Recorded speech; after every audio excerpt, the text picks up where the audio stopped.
give me.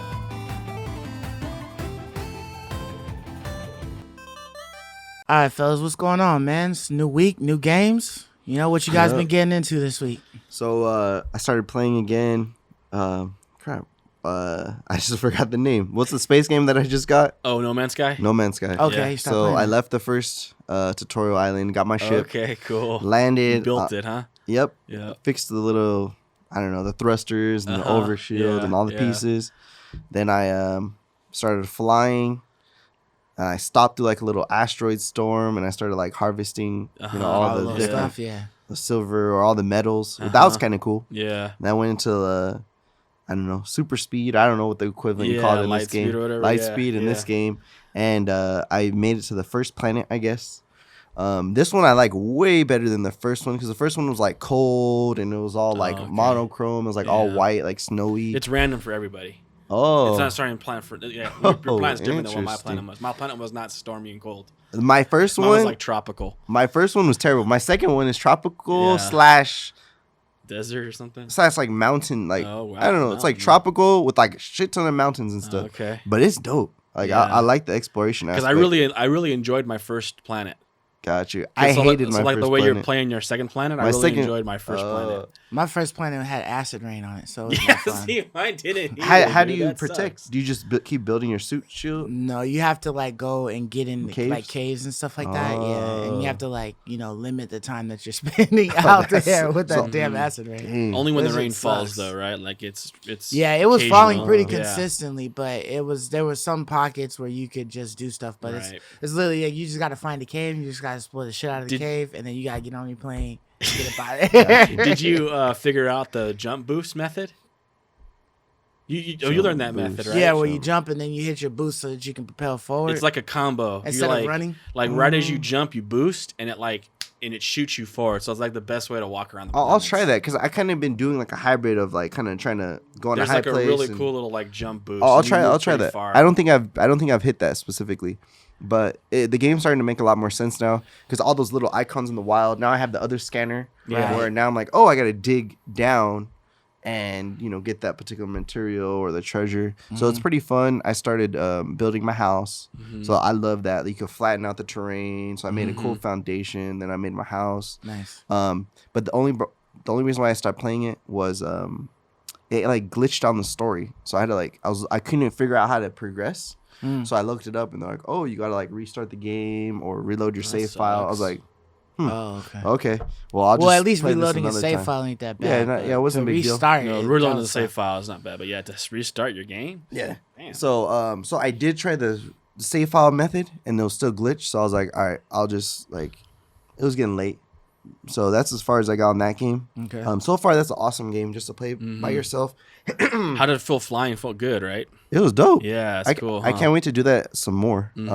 I know it's not comparable, but in Kingdom Hearts, I always love fixing up my gummy ship The gummy ship. and yeah. then just flying and shooting stuff. Yeah. So, But the gummy ship was like literally like those playing blocks. Legos or I something. know, I You love- just I was, love like, putting modifying any kind it. of shit together. You know what I mean? Yeah. You could create like a crazy looking I see. ship. So I'm hoping to modify.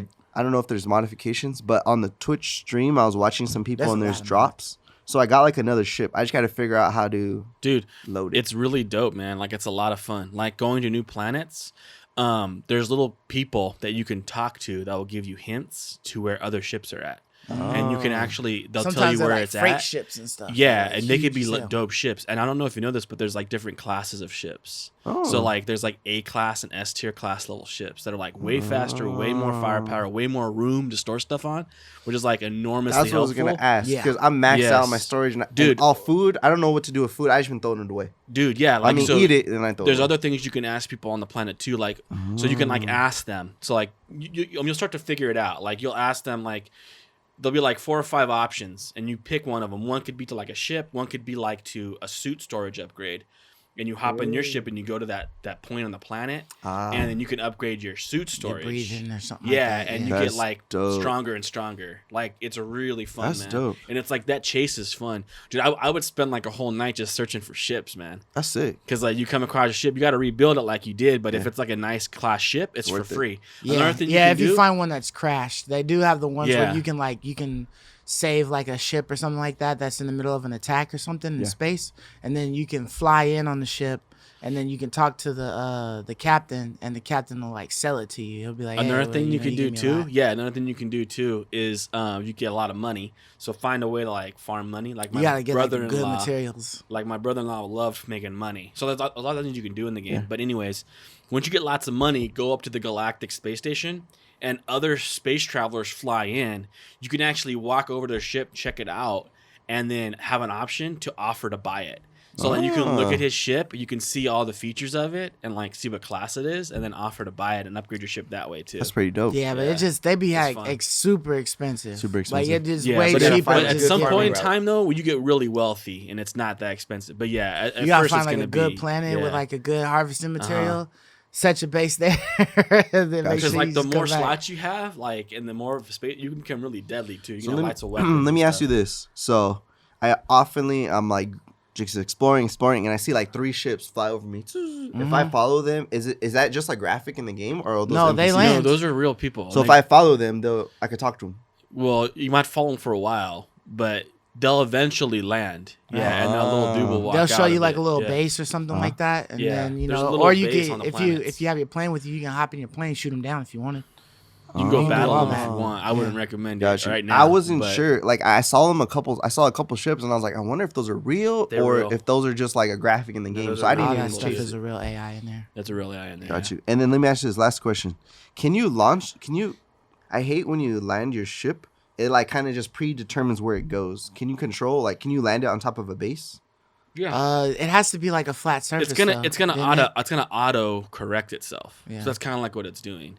Gotcha. Because it has to go into like a flat enough surface. Because I built I tried to build like a little tower in my base so it lands on it. You should be able to. Maybe I have to make it bigger. Yeah, it has to be big. Yeah. Okay. It's gonna auto. Because check. I try to make depend it on how big your plane is. So if it doesn't see that, so I wanted to have like a dope landing platform, and then I get out and then I walk into. No, a lot base. of people do that. But I couldn't. Make a big spot though. Yeah, I didn't make it big enough because I was trying to land and it would always land adjacent. Yeah. So I was like, well, whatever. Yeah. I was running out of resources by then. Dude, I had a ton of fun too, man. What I recommend also is building the rover and make it the medium-sized one. Like you could just blow through all the resources. So like when you break it, it's just like you collect it. So you just drive through, roving around running over the plants and stuff. Dude, all over everything. And you're like, you can go anywhere, do anything in that rover. It's fun. We gotta get together on that game. And let me ask you this. I got one more question. When you identify everything, does it give you anything? Because I've been trying to like identify. You get some points for identifying things. Yeah. But is there something you get? Can you 100% a randomly generated area? I think so. Okay. Yes, I think you can. I didn't do a whole lot of visual exploring in that game, like what you're doing. I did some. I remember doing it because I was getting something for it. I can't remember exactly, but I wanted the points or whatever that it was giving me. I think it had something to do with like with all the analyzing and stuff like that. It had something to do with making I think finding like different combinations maybe or something finding like that technology and blueprints or something. Yeah, there was some and then reason like getting why I wanted languages to. and stuff like that. You could get stuff for scanning. The thing that sucks though, man, is like you're gonna want to like push further into the galaxies, like go to different solar systems, because the deeper and deeper you go, the better and better the resources and stuff. Oh, okay. So do I leave all my like? I know some of the things I could like put into my bag. But is my base and everything is just there? You should be able to have a warp portal back to your base. Yeah, I got the warp portal. Or just push forward and build a new base somewhere else. Like it's. But once I leave the planet, obviously all that stuff's there, right? Yeah, and it stays there forever. And I could come back. I could go to the planet and I could visit your little spot. Everything is there in real time. The whole universe. That's pretty dope. All of us are in it. Like this, of course, the algorithm's only pumping out imagery for people who are there looking. Yeah. But once you go, it's all stored and it remembers and just spits it. So you could join my game and come, and I can go join your game, and go to your place. Or we could just be in our game, and then you could be flying through the galaxy, and then be like, oh, that planet, certain night 23 found this planet. And it's like, oh, okay, boom, beam over there, and then boom, you might find his base somewhere. Yeah, see, you could have been spit out though on the opposite side of the galaxy than I was. Like, it's a literal galaxy. Gotcha. So it could take a few jumps, man, to get to each other. But you know now where everyone's at. You can see. Yeah, now it's like real multiplayer. But yeah, so far it's been a great $10 game. I definitely want to play it more. I feel like right now I'm backlogged with a bunch of cool games, but that game is really cool. Shout out to the developers. Seems like they kept it going. There, right? There's like so many things I want to do with like the multiplayer, but I'm not there yet. So it seems like there's a lot in that game. So that's what I've been doing. Nice. Yeah. Just more Outriders for me, you know? Yeah. Like, I'm getting close to the level cap now. I think I'm like 27. Okay. What is the level cap? 30. Okay. There's a level cap. So I'm just about there. I've been sticking with the Frost, you know? Mm-hmm. I deck everything out in Frost. Okay. So every gun I have is Frost. Every ability I have is Frost. You got a lot more epic weapons? You get any legendaries? I do get a few legendaries, but like I said before, I don't like to use them as much because it's hard to keep them upgraded. Oh, okay. Because it takes those stupid platinums, whatever, and I still don't get a lot of those platinums. Are you getting legendaries from drops, or are you getting them because you did a quest? No, from killing bosses primarily. Nice. Like I kill like the elites, you might get a purple, or when you kill a boss at the end of a mission, you get purples. Cool. They don't always work, you know, to what you want them to do. But I put them on. I have them for a couple levels, but I don't really want to spend the platinums into upgrading them. Gotcha. And I've been fluctuating the world tiers too. Like sometimes, man, like I can't get past world tier 7. Like playing the game normal. Yeah. It's too hard. Like there's been a couple really hairy missions, man. Like almost unfair. Like, dude, if I wasn't on a lower tier, if I was on a high tier, like this would be completely impossible to do. Yeah. Like there was one mission where you're just getting flooded by dudes, and then a big dude comes and you got to kill him, or you're getting flooded by dudes. And like, okay, I got through that. You know, you take a breath. All right, I should be done with this mission now, right? Like this should be it. And you walk into the next zone, and it's a bigger zone, and it's circular now. And you have to go to the center and activate it. And now dudes are coming from all 360 degrees of you. Damn. And you're by yourself. Like if you're playing solo, you're by yourself, rough, dude. And so I'm like hiding around the map. Trying to track, you know, every single creature around with me and just dropping bombs and my abilities to try to survive. Yeah. And it's like, dude, I could never do this on a higher tier. I had to drop the tier down, and then it was capable, you know, to be completed. Yeah. But what I normally do is when I get to the end of like the mission and I can go back to base, boost it up. I boost the tier up and I boost my weapons up, and then I drop the tier back down. Okay. Nice. You know, that way I still have like the max amount of levels on Okay. the gear. But otherwise, it's been cool. I wish the Frost triggered a little bit more frequently. Like, so it makes me seem like I want to do the blighted round build I was telling you all about last week. Right, with the toxic or whatever. Dot, The toxic dot. And then, like, you increase your damage and stuff. Because the only time I get the damage boost is when I actually freeze things. Where the blighted rounds, they're all blighted. So I'm immediately getting the damage boost, like, off top. Where in this one, I have to wait until like the freeze triggers. Yeah. And like it does trigger, and then I become like super strong OP, you know. But when it's not, it's tough, man, because these dudes are like bum rushing you, you know, and like a lot of dudes are coming out, and you can't freeze them all, you know. Yeah. So like, I don't know. Freeze is cool, but I definitely see some of the flaws, and I see why a lot of people have gone with blighted. Yeah, but freeze is cool. It's OP. I'd recommend it for a lot of new players, but you're going to want a better build than that when you get late game. Anyways, what you been up to, Colin? Man, so... All right, so Demon Souls, right? I've been playing that for quite a while. I was like, you know what? I want to finish this. So I was playing it. Let me ask you something. When you killed the False King at the end, did that trigger the scene with the Nexus chick that took you to like... You had to kill all the bosses. Okay. So you had to defeat everybody in order for the sword to drop and break the Nexus floor. I see. In the center. Okay. But yeah, so once you kill the last prime, that's when it breaks. I see. Yeah, so I had done all of that stuff, you know, with killing the False King and all that, gone through it and everything. And the last world, so I was looking, and I wanted the Crescent Falchion so that I could use that one instead of the Soul Brand, because for some reason it's just super hard for me to get pure white tendency. I was going to the Nexus, dying, going in the worlds, killing the bosses and stuff, but I was not getting pure white. Yeah. The world that I was in was getting pure white, but me, however, was not getting pure white. Oh. So it just wasn't working out for me, and the Demon Brand would have like negative like 46, negative 30, for the physical and then the magic. So I was like, you know what? I want to get the Crescent Falchion because it's better for magic use, because the more magic you're putting in, the stronger the Crescent's going to hit.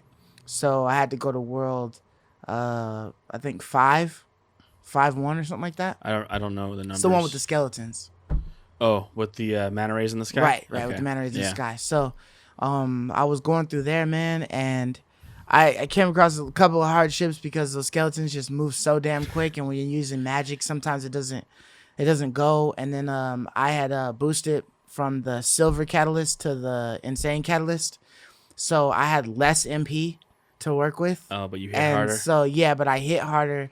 And then another funny thing is when I climbed the tower all the way to the monk, and for some reason when I would go in there, the monk would not.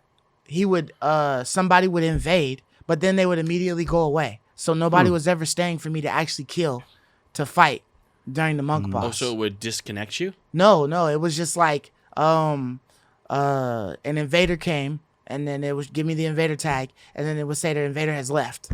And it's just like, damn, what the hell? So it was always, as soon as I came in on the bonfire and then go up the steps or whatever, the invader would leave. So from me having to battle everything on the steps and work my way up, the invader was gone. So I was never able to actually get the monk headpiece, and that's the one I was really looking for.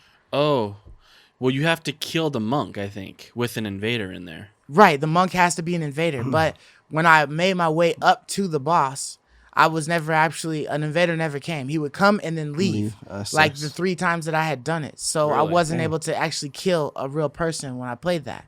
So I wasn't able to actually get the monk head wrap piece, because that's the only way you can get it, is by killing an actual invader who's playing as the monk.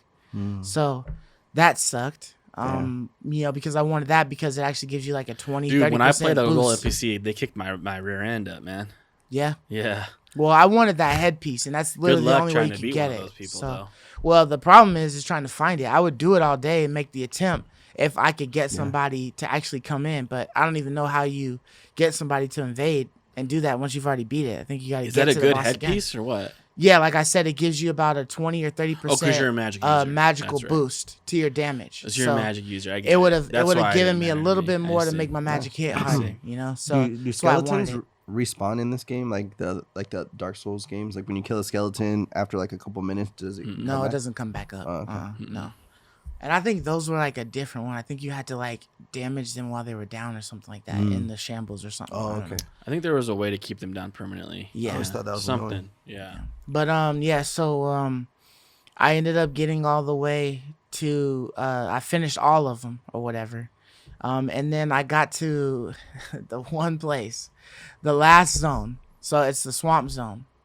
For me, I hated that zone, dude. Man, I told you this when I wanted to quit. The first area was okay. I got past that fine. It's the swampy, it's the actual swamp. That's what the sorrow I kept saying of the swamp. Every week. I kept telling y'all, dude, the swamp of sorrow or whatever is what it's called. I wanted to quit and that it zone. is literally like the most infuriating zone. I know. Like you have to slow track it. It's a super long and out of the way pathway. What I found out, the best way to actually traverse that area is in the swamp. So, I ran across patches, got booted down into the dungeon spot. I got that little shield for the health regen, and then I put on my health regen ring, and then I Does it stack? Yes. They stack? Yeah, because one's giving you every second or 2 seconds, and the other one's every 4 seconds. So nice. they kind of like, they're both going. So on top of that, I use like my magical crit boost or something like that. So that my magic hits harder. But what I found out was, because I was like, I guess extremely weak at the point in time going through this, even though I damn near beat the whole game, I had to literally, I could not do it in soul form. I could not go through that entire zone in soul form. I had to go human.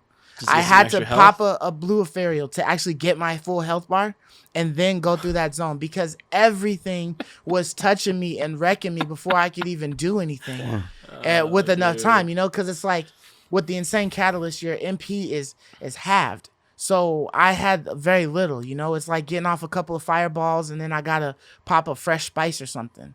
So that was the struggle. So all of these damn things taking like 3 hits, you know, from them big ass trolls. Yeah. So they run up on you, hit you once, boom, you're flattened, and then it's a slow ass get up. You'll get smashed again, or you can't roll away because of the muck and the swamp. So trust me, man, it's just a whole bunch of bullshit. So basically what I found out is that if I just stayed in the swamp and just took the poison, my health regens would fight back on it. So it wouldn't lose health as much. Yeah. So I would just start off in the swamp, run in the swamp along the side, get to that little ramp area, run up there. Sometimes I had to fight the little peons because they see me. So I'll hit them, run up on the little ramp thing, and go to the other side that you can't access. I would get enough in there and then just fall off into the swamp again, and then trek all the way around instead of going up along the side of the cave wall and you know, doing the whole platforming up there.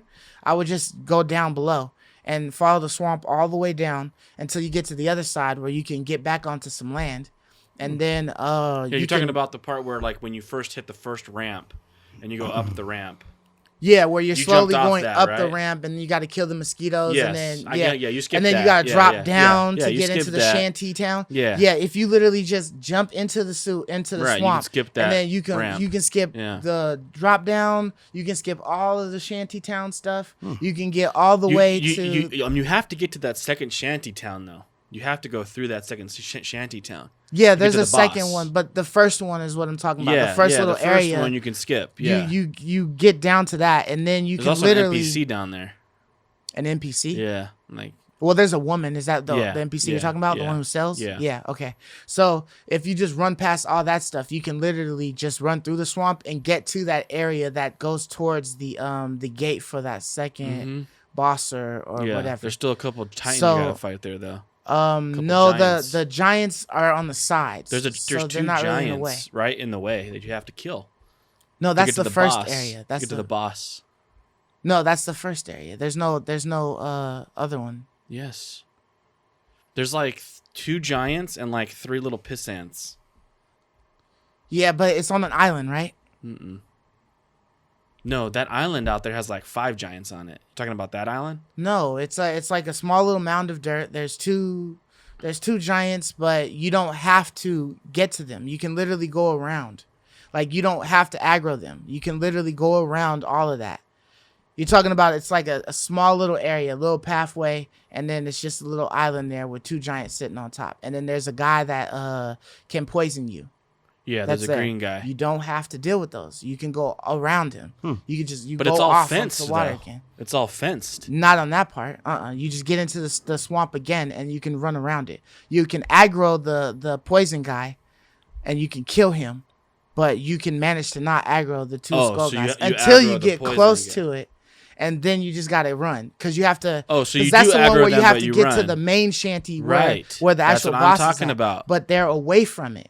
They're away from it. So you aggro them and you run, and then they de-aggro. No, well, yeah, you might aggro like one of them. Yeah, one of them, but you don't get aggro both of them. Okay. If you were to stay on the path, yeah, you got to fight both of them. But the only thing that you'll aggro is the one that will give you the poison effect, the poison status or whatever, the small ones.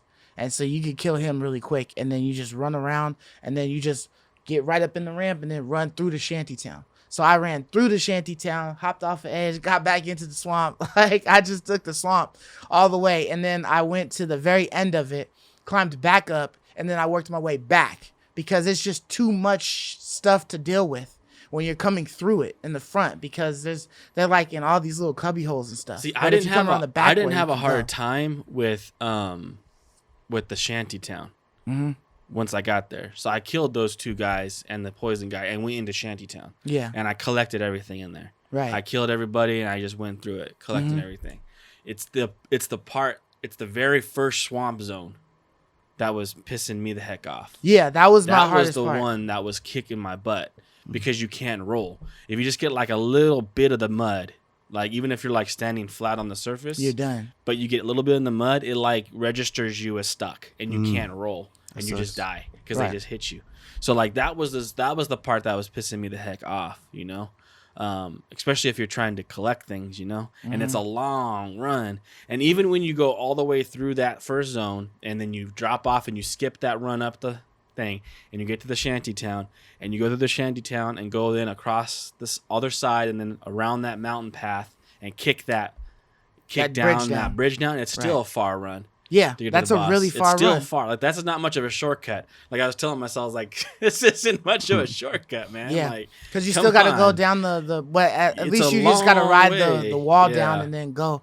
But yeah. So I got to the boss. I think because I was in soul form, I saw the names or whatever lit up. So I called one guy. Easy, though. Yeah, he was easy. So I just called the one guy just to call him. Fire was like kicking that guy's butt. Yeah, I was just throwing fireballs he's like a mud and it was guy. taking him out. Yeah, and fireballs too. Yeah. So I just because I saw the names, I just called them. Give you an extra soul, a life, or whatever. Come on, let's do this. So I got that done. But that zone was so bad. The one that's really trash is the very last one with Astradia or whatever. The knight you have to fight? Yeah, but I never fought the knight. I just brought my bow and I just long ranged the woman as she sat down there. Oh, really? Yeah, and you can actually do it. Does that kill the knight? He just kills himself when that happens? Yeah, he just goes away. Yeah, so I killed the knight. I fought him. Okay, it's easy. Yeah. Well, I just popped her, and it's funny because you whittle her down, and then she uses a heal spell, and it goes up, and she'll fill all the way up unless you keep attacking her to chalk that little stuff down, and then it'll stop, and then you have to go some more. She'll do it again to build back up, and then but you can do that with arrows. So I had like a few arrows of different types. So I just decided to use them all because I knew how close I was to the end, and just see if you kill the knight, she just gives you the soul. You don't have to kill her. Oh, okay, I took her out. So when you kill the knight, you just walk up to her. She just take it or whatever. You take it and that's it. Yeah. So I don't know what would be. The knight was easy because he's like, slow. He's slow and he's waiting for you, and then you go. He like slams down, and then you can like hit him. Yeah. And then he slams down and you hit him, and it's pretty simple. Right. So, but my issue with that room was the damn floor. Yeah, of course, the plague. That plague. Golly. I must have died like 4 or 5 times after I killed the boss. Like, why is the plague still there? Why are these little plague babies in here? Were you trying to collect all the items? Yeah, I was trying to get some of the stuff, and then like I never died though. I just was popping healing stuff. Dude, I was in soul form at that point. So was I. I played the whole game soul form. I didn't have a lot of health. I was probably because I was going more physical, so I might have put. Maybe I had more stamina than you. Yeah, my vitality was only 19. Yeah, I don't know. It was only 19. I don't remember what mine was. But yeah, man. But I must have died like 4 or 5 times because you make a wrong step and you fall into the plague, and then those things are attacking you, and the plague is just instant. So it's just taking you out. It was taking me out super quick. And it's worse than poison, that's for sure. Yeah, I ended up losing like 60k souls in there because I was trying to like go and like I died once, and then my whole thing was trying to retrieve it. At the end, that's not nothing. Well, it was for me because I was still I was still able to get 3 levels when I finished it with 60k. 3 levels? Yeah, about 60k. Yeah, I think mine was higher than that. So maybe one, probably 1.5 or something. I finally finished Demon Souls, long story short, and whatnot. And I might play again, like play some more and get the other spells and stuff like that I didn't get. So that was cool. Then I decided to pop in Marquette. Well, to play Marquette. Yeah, so Marquette is actually pretty freaking tough, man. I'm sure. Because they don't give you like any and everything that you can do. So you literally have to keep playing with that small world and the big world over and over again. And it's like you wouldn't even think that you could do that until you could do that, and it's like, oh damn, like I've been doing this shit for like 10 minutes or whatever trying to figure this out.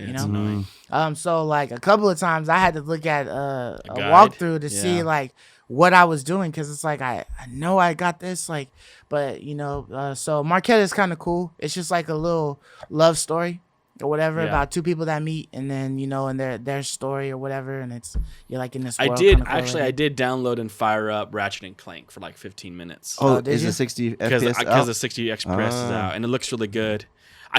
This looks very similar to what they're releasing on the PS5 soon. Like the trailers that we've seen so far of the new Ratchet and Clank.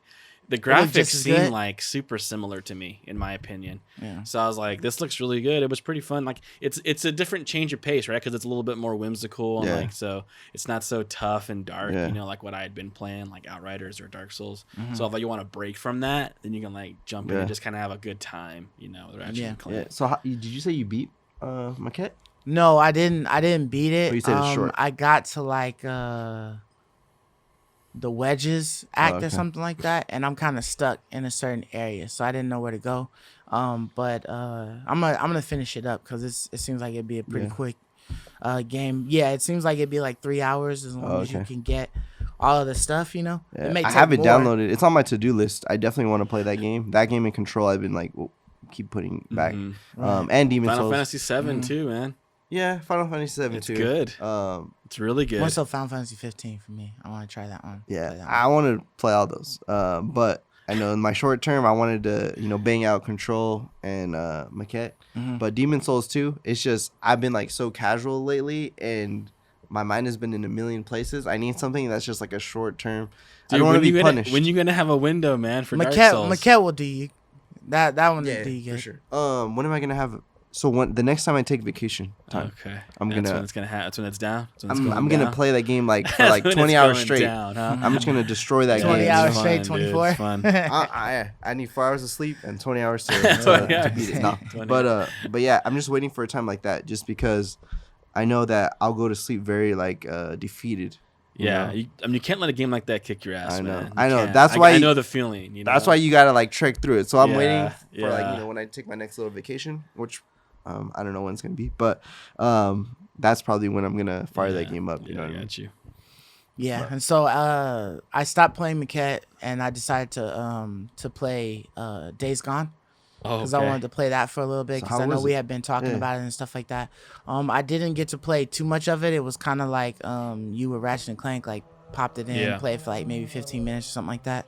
But it seemed like it was pretty cool. It looked okay. It looked good or whatever. You know, nothing crazy. You know, no crazy like realistic graphics or anything like that. But it looked cool, and it seemed like it would be a fun game to play. I was just going into like the intro stuff, so I hadn't really gone deep into the game. And then I decided to play it on easy, so that way I could enjoy the story and play through it. I'm curious to see if that game ends, if I ever do get to the end of that game, on a cliffhanger. Because we're never, like if it's ready to, if it's telling you that there's gonna be because we're never getting a 2 now. That'd be funny, huh? Yeah. Oh, but I've been looking up Death Stranding. Because after last week, you know, we talked. Yeah. But the game's still like $25, so I'm waiting for it to get in the teens. Yeah. But it actually looks pretty sick. Like I was watching some videos. Supposedly, it's gonna be like the show we watched earlier. Or we were talking about. There's something more. Like it starts like kind of weak, but after they say about 20 hours, I was like, dang, that's a lot. 20 hours like 3 of gameplay? They say 20 like hours of ass gameplay to it gets pretty intense. Gosh, they say it gets pretty intense. So I was like, the patience for that, man. But it seems like there's a lot of diehards. I guess if you got the time. One of those 20-hour days, 4-hour sleep days. Yeah, you could. I don't get those. One vacation day. One of those days, huh? But dude. But anyway, that's still on my list. I still want to check it out. But it has to get at least around $12 or so. Neo 2, I'm still on the fence buying that one too, because I found it for like $14. That's a good price. Yeah, I mean, you have Demon's Souls. Yeah. Like after Demon's Souls, maybe look at Neo 2 when you're waiting for the next from software. But I'm always looking at deals though. I'm always looking. Yeah, at that's true. deals. That's true. Let me know if you come across any good ones. For sure, I'll let you know. Because I always just bid. Like I like being. You know how this is what I do. Sometimes when I see someone bid on an item that's like super cheap, I'm like, I'm not even interested in it. So I always like to put the first bid in on items, and I feel like I win them a lot of times. When you have the first bid? When I have the first bid. I don't know how. But like no one bids against me. I'm like, I just got this awesome game for, you know, a couple bucks. Yeah. So that's my strategy. I just put a bunch of first bids out there and then see what sticks. So you know, just playing Days Gone for a little bit. So it seems cool. I'm definitely gonna play some more, and then I wanted to try to finish the story, which is why I did it on easy instead of does that have doing any multiplayer aspect to it at all? No, I don't think so. Okay. Just straight. I don't know much about it. Yeah. So other than that, that's all I've been playing. I tried those 3. I'm gonna see if I can try to finish Maquette, and then I'm gonna try to finish Days Gone and whatnot. Nice. So see how far I go. I'm gonna try Maquette for sure. I was gonna try to buy this little dongle for my Series X that supposedly lets you plug in a PS5 controller. Oh yeah. So I can use the PS5 controller. I don't know why, but like the Xbox controller, like I love the Elite one I have. But it's like it feels small, like it kind of turns in. And sometimes I feel like my fingers or my hands like hurt. I can't remember, like my wrist or something. Yeah. Like on that controller after I play for like quite a few, like a couple hours. Right. Then it's like, gosh, man, like I don't know if I'm gripping it hard because it's like intense and I'm trying to survive or what. But it just feels like holding it like this rather than like this. The PS5 controller is more like this. Yeah. Where the Xbox is more like turned in a bit. Yeah, just a slight. Just a slight turned in versus like this. This feels like a little more comfortable for like high hours of play. So I might see if I can get that dongle and see if I can start using. Let me know how that works. Yeah, I'm PS5 curious. Controller on the Xbox. Okay. Curious how that works. But yeah, so cool. Yeah, so I think the first thing we want to do is give some shout outs, right? You got so we're gonna give some shout outs. So first off, Tony, shout outs to you. Thanks for commenting and subscribing. Appreciate it. Thanks, Check out Tony. our other videos, like I said, and let us know what you think. For sure. Arachnid Soul, as always. Thanks for the game recommendation too. Greg Garcia, new sub. Comment on our videos, please. Thanks, bro. Someone named Rizzle D's. Rizzle D's. Thanks for the comment, man. Another commenter. Thanks for the comment. Another commenter, Arnold Robinson. Thanks for the comment, man. Subscribe if you're not already subscribed. Catman Official. Thanks for being a subscriber. And Squiddy. Thank you. Squiddy. And Anthony G. Shout out to you. You haven't commented in a while, so give us a comment. Man, he's what MIA, you doing? Man. He's lost. What is He's you doing? lost. He's probably playing Demon Souls, man. He's defeated. So yeah. beat it and give us a comment. I think he was working on Assassin's Creed. Valhalla? Odyssey, I believe. Assassin's Creed Odyssey. He like a slow gamer. He take his time with that stuff. That was one of my close to my top on my most played. Was Odyssey. It was pretty high. Yeah. I told you how much I like that game, man. It's good. Yeah, that's cool. So now we want to go ahead and hit you guys with some quick shots. So the first one is Square Enix is not for sale. Can you believe that? Really? As much as we heard dude. about Square Enix possibly being up for grabs, it seemed like the name was getting shopped around quite a bit. Yeah. Like we were looking at Xbox possibly getting them. PlayStation looked like they might have had a little piece of action or something. And then to come and find out it's not for sale. I would say they're just saying that. They probably have all their deals in the works and they're getting all these offers. They said they haven't been given any offers, man. That's what they say. Liars. That's what they say. Such liars. But no interest, no offers. Hey, yeah, right. Hey, but let's face it. When they're having these executive meetings, I'm sure they sign non-disclosure agreements, dude. They have these NDAs, so of course they can't talk about it. Yeah, it's just not any real offers. Like they're NDA guys, so we have no offers. Actually, say that, yeah. So it's just BS. NDAs. They just want to say that so they can get more offers.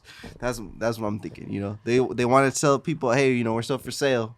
They want a Sony Microsoft battle. That's what they want. I mean, there's been a couple of these companies that have acted like they had no offers or no deal was going down, and then like 4 months later, you see here's a deal that's gone down. So I don't know. I think they was shopping. You know what I mean? Sure. They were trying to see, play the field. They probably leaked some info out there or something to see if somebody wanted to grab and bite, see what hooked. But I'm pretty sure they're looking for it, man. They got. I'm pretty sure they've been given offers. Yeah, I'm pretty sure they've been called about, hey, what's negotiate? Everybody want to see how much they value. They acting like no one's even called us and we're not listening. It's like, come on, man, we're not buying that. Yeah, so I guess we'll see. I mean, with all the deals that are happening right now between them and Xbox, it just seemed like Xbox for sure gave them a deal. Like, hey, write this number down, just take a look. Slid a number. Nah. Yeah. A little piece of paper. Slid them a paper, huh? Yeah, so I guess we'll see. Do you guys want Square Enix to be purchased by Xbox? Nah. You guys want that? I personally don't. I'm okay with Square Enix being its own entity because that allows you to get the games on either system. You know what I mean? Well, now that it's like no exclusivity. EA is on Xbox, but adding Square Enix would be like sick. Yeah. I mean, Square Game Enix Pass got a huge library of stuff. Oh, but, it's not like it could go either way for me. Yeah. Like it doesn't matter. You know what I mean? Yeah. It'd be interesting to see. I don't think Kingdom Hearts is on Xbox, right? Yeah, it's on Xbox. Is it? Mm-hmm. Is it only Kingdom Hearts 3 though? No, they released the collection as well. The whole pack? Yeah. Okay. Is Kingdom Hearts 3 on Game Pass? I think so. I think even Kingdom Hearts 3 is. It is. Because yeah, last year I downloaded it, so I don't know. Yeah, you're right. It is. Yeah, so I mean, I guess we'll see if eventually somebody pops up with an acquisition of Square Enix, or if they just continue doing what they was doing. Because I mean, right, with Outriders going on to Game Pass and like some of these other games going on to Game Pass, it just seemed makes you wonder, man. Seemed like something is in the works between those two guys. Wait, didn't Square Enix do Marvel Avengers? No, I don't. I can't. Who did Marvel I don't Avengers? know. I'll check real quick. It out. Yeah. So I mean, I think they still playing both sides of the fence. So they haven't made it like they're trying to be decision neutral, to go like one area. So the publisher was Square Enix, and the developer was Crystal Dynamics. Okay. And a couple other studios. So Square Enix has been publishing a lot of these games. Like they published Outriders. Yeah, yeah. Okay. So. Yeah, I wonder exactly if that's the case then, if they're just publishing stuff. They're going more in that direction, it seems like. Square Enix has been coming more in the publishing direction. Yeah. So, I don't know. We'll see. But another one was that Game Pass could possibly have a rival. The PS5 may actually try to come up with something that could possibly, go against Game Pass. Now, I mean, we already know about PlayStation Now. Yeah. That's been around. But when you compare the users of PlayStation Now to Game Pass, they're just phenomenally more on Game Pass. Yeah, so like, it doesn't even touch it. There was an interview that I don't know who was giving the interview, but they were interviewing Dave Jaffe, who created God of War. So he's a big Sony, development head. And he said Sony is working on a counterpunch to the Xbox Game Pass. What form it will take, it wasn't revealed. But Jaffe said sources at Sony claim that the company's PlayStation division is cooking up something. So. And what was that article from? That was an interview from VGC. VGC. I read this on Tom's Guide, this article. Okay. That the interview, but the article was making note of the interview from Dave Jaffe that he had with VCG or whatever, where he said that Sony is cooking something up. He said that. Yeah. He didn't give any details, but he said that they are. Yeah. And if anyone would know, he wouldn't do that, right? Unless he was allowed to, he'd be putting his foot in his mouth. He'd be putting his foot in his mouth, right? So that's a pretty strong rumor. That's a good rumor source, you know? And I mean, we kind of expect that something like that's got to happen, though, right? Like we hope, we all hopeful, but I guess this confirms it, What form is this going to take, though? Are we going to get first-party games day one, like Game Pass gives? Like when God of War Ragnarok launches, are we getting that day one? We've already been getting some of these games day one, so I mean, to add like one or two titles more or something like that. But like these big ones from like Naughty Dog and Santa Monica Studios, and Insomniac. They're big names. Are we going to be getting these games day one free? I mean, wow, what a game changer. Yeah, and then we have to see if PlayStation Now going to be where these are housed at. I think in that same article they were talking about possibilities, maybe like some mobile action going on where you'd be able to actually play some of these games mobile. I mean, that would be a huge jump to utilize the PlayStation app to be able to let you, that'd be nice. Actually like download a game onto your phone and then play it. Something, even if it was like a weaker, game, like some indies or something like that you could get, that are only on the PlayStation or something, But to play, God of War, on a mobile phone or to do Bloodborne or something like that. This guy plays God of War, man. You got to get on that, Mark. It's so good. The OG one, the PS2 one, man. Yeah, I want to play all the God of War. They look really dope. Yeah, so I mean, this is all just it's all just rumors and whatnot. You got some viable people rumors, talking though, about it, but we don't have any clue exactly as to what they will do or when they'll reveal anything. Yeah, so I'm hoping if it's something that they're doing with like the PS Now, that they start to maybe increase like the yearly subscription or something like that to the PS Plus and allow you to get that. That'd be dope. as well as it, so that you can actually just pay one full price and get it all. Well, that like would be cool. $20 and you get everything. Yeah, free including games, PS Now, instead of having to get 2 separate subscriptions. Because they're hard to keep track of. I hope they simplify and things more. too. I hope they simplify things. Nice. Like it'd be a lot Xbox better. did. A lot better if you just had one tier, one top tier, and it has everything that they possibly could offer. That'd be dope. So I mean, I guess we'll see how that goes, if they come up with something within the near future, or if it's like I think they have to, right? Like, I think there's no choice. Like, if they don't do something, eventually this war of attrition they're gonna lose, I think. Well, I mean, right now, because there's no games for PlayStation right now. Yeah, like there isn't anything to play on it. Well, they're coming. Yeah, they're coming, but man, it's just like crazy. Yeah, I mean, people would have been fine waiting till June to buy their PlayStation, right? Mm-hmm. We're now finally about to get Returnal. There just really isn't a lot to play on either console. Like, there was some to play at launch, but there's been this huge gap. Mm-hmm. Yeah. You're right. It's been huge. And even for me, I didn't get my PlayStation 5 till January. But, I had Miles Morales and Demon's Souls Day 1. Those are the first 2 games I bought. And those are literally the only 2 games. Those only 2 games, yeah. So, seriously. We're about approaching May. You guys May. can't forget about Bug Snacks and Maquette. True. Yeah. And Destruction All-Stars. Nah. Just you throw Destruction All-Stars out the fucking door. I mean, I guess you can have Bug Snacks and Maquette, but those are tiny. Yeah. I'm talking about like real games to play. Like, I don't know, launching a game like Outriders was huge, I think. That was big, and for a lot of people, MLB The Show for free, like right now, Xbox is like gaining some, they're gaining some. That. But they're not passing PlayStation, but they're gaining here, man. But I think and it's quick. Also, at the same time, they're kind of just filling the void. Like, I mean, at launch, right? Xbox didn't have shit. They didn't have anything, but PlayStation did. So now that PlayStation has slowed down a little bit and they don't have anything at this moment, Xbox has something. So, I mean, I think they're just literally trading positions or whatever, as far as like a game to play. But I see like Xbox kind of like on this trajectory where PlayStation seems to be like this. I mean, I don't know. PlayStation needs something more continual. Like, that's what I like about Game Pass. It's always continual, and they're always adding the new games to it.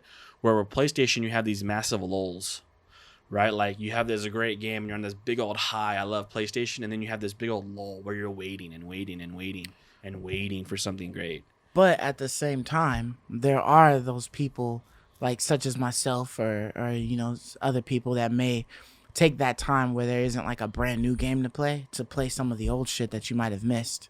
The fairly old stuff or whatever, like playing Days Gone or, trying out Maquette or something like that. Games that you might not normally spend your main time with. I'm just saying you do that on a PS4. Anything. Yeah, you could do that. That's what I'm saying. PS4. You don't need a PS5. I thought we were just comparing like PlayStation. No, I'm not comparing PlayStation and Xbox. I'm just saying like just the notion of the PS5 and wanting to play the new games and wanting to play things. Yeah. There's nothing really to play on it or that draws you to want to play on it. A lot of them are all old games. And then, you're going to have these moments where you get like this high. Maybe Returnal will do that for some people. Where they'll be like, oh my gosh, this is brilliant. I'm having so much fun playing this. Maybe you change your mind about it? You're about to pay $70 for it off rip? I'm not paying $7 for that game. Heck no, man. Even if it is good. But it's such a dry spell. I feel like some people are tempted. Even me, I'm like... Exactly. Am I considering it? Because I want something so new. I want something new already that you're like tempted to buy it. Yeah. I mean, if someone tossed me a deal on OfferUp, like a little while after, maybe I'd pay 40. Yeah, $40 for it. Even though like I normally wouldn't, but because I want something new to play on my PlayStation, I do it, right? So... Yeah. The good news is, I feel like this is like maybe a unique or temporary problem. It'll only be a problem at the beginning of the gen. As time goes by, the catalog increases and, your potential backlog increases. So Game Pass literally is solving their no exclusive issue. Right. It's such a good value that everyone's looking past no exclusive. Exactly. And it feels fluid. It doesn't feel like a lull. Yeah. Right. Even though there are games you could play on your PlayStation 5, a lot of them, but because you could just play them for free, like it feels it's just like better. Channel surfing on your cable. Like you're not feeling like there's nothing good on, but you're just going through seeing what's available, you know? Yeah, I may even have that movie that's on the TV right now in my DVD collection, but because it's on the television and it's just a little bit more convenient, I end up watching it and enjoying it that way more than even popping it in, which is kind of like how I feel where PlayStation's at right now. Or like I'm enjoying my Xbox. Like I know you're talking about Marquette and stuff, but like there's lots of games on the Xbox too that I just want to play. Like I enjoyed Octopath. I would like to go back to that. There's a couple other games that they launched that I wanted to play, you know? And then of course I have Outriders. They're just like there's lots. I can always find something cool to play, you know? Where PlayStation, I love Demon's Souls to death, you know? I love Spider-Man. I'm hoping Returnal's cool. I'm going to love probably Ratchet and Clank when that comes out, right? These games are going to be really good, but they're just temporary highs, right? Where I feel like I'm always going to be taken care of. I'm really just waiting for Kenna, man. Oh, I'm waiting for Kenna too, dude. And then I think Biomutant is supposed to be out towards the end of May. Yeah, May 25th. So hopefully that's going to take the place of Deathloop, right? Because that got pushed. Yeah. That was May, right? So, yeah. But speaking of Sony, it looks like they just invested like another 200 mil into Epic. Yeah, so they far... got like 400 mil? So far they're at 450 million. Is this like stock or what is this? They just invested it into, I think, the company via stock, I believe. Okay. But anyways, it's interesting because I think they're not nearing 10%, but, you know, with these millions they're investing. A large share, They are a stakeholder in Epic. And it's very interesting because I keep reading all these articles about Epic, like Epic is losing money, because they give all these games away for free. But I'm like, they're not losing money. Nah. They're battling with Steam. You know what I mean? They're making billions off Fortnite and all these other things. So they could afford to give... Dude, they're getting so much in-app purchases on freaking Fortnite. So they could give games away for free for the rest of their days and they're not netting down money. You know what I mean? That's the same thing with Microsoft and Game Pass. Like, you know they're probably taking a loss right now. Putting games like these new ones like Outriders and MLB, you know they paid out the nose to have those games on Game Pass. Because, you know, MLB is like, dude, we would sell lots of copies. You know that, right? We would sell lots of copies, right? So you got to give us something. So they're taking a loss, but I think it's like you're saying, they don't care. They have so much money in the bank to win this war. Like, you're right. They're battling with Steam, you know? So. So I just think it's interesting, you know, because I think Epic... I think that one day it will be a true Steam rival. I think everyone still prefers Steam on PC. Yeah. I do as well.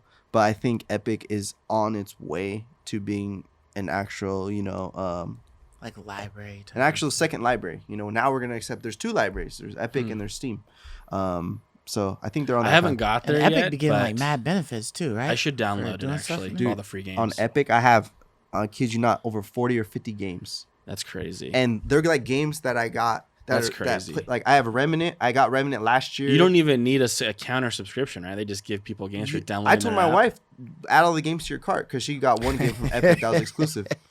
Like they're giving you high quality games. Download it just Civilization, Remnant. Civilization. They give you day one Total War. There's a Total War game that came out, and if you downloaded it on day one when it launched, you could either buy it on Steam for $50 or you could get it on Epic day one for free. How do the indie marketplace? That's just a launcher, right?